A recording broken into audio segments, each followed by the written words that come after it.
इयत्ता 5वी कविता पहिली माय मराठी भाग 1. मुलांनो, आज आपण माय मराठी ही कविता शिकणार आहोत. ही कविता संजीवनी मराठे यांची आहे. या कवितेत कवयित्री मराठी भाषेची थोरवी सांगत आहेत. चला तर ही कविता आता आपण पाहूया.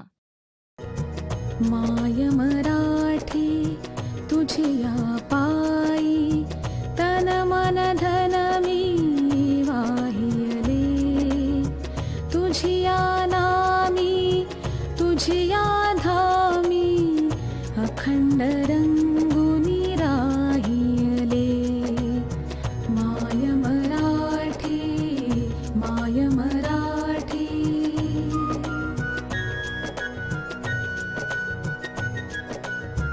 कष्टामधली तुझीच गोडी चाखायाची मज आई.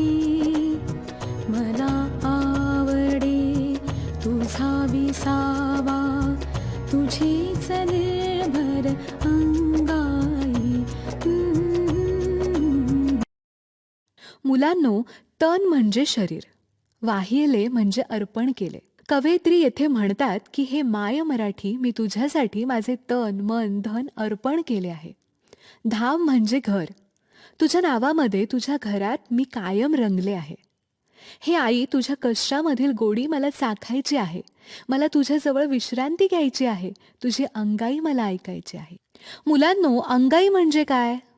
मॅडम, अंगाई म्हणजे बाळाला झोपवण्यासाठी गायले जाणारे गीत. बरोबर.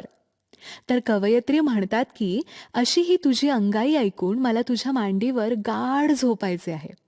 पुढे ते काय म्हणत आहेत ते आपण पुढच्या ओळींमधून पाहूया. तुझे झरे अन तुझीच पाखरे, वास तुझा जनलोक तुझा. हवा हवासा मला वाटतो, राग तुझा संतोष तुझा. माय मराठी माय मराठी.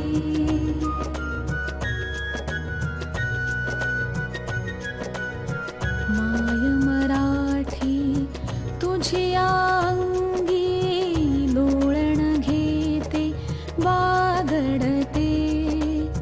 माय मराठी तुझिया अंगी लोळण घेते बागडते.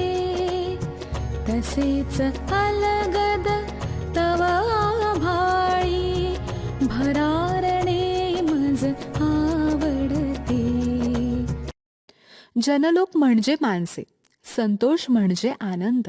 हे माय मराठी, मला तुझे झरे, तुझी पाखरे, तुझा सहवास, तुझी माणसे हवी हवीशी वाटतात.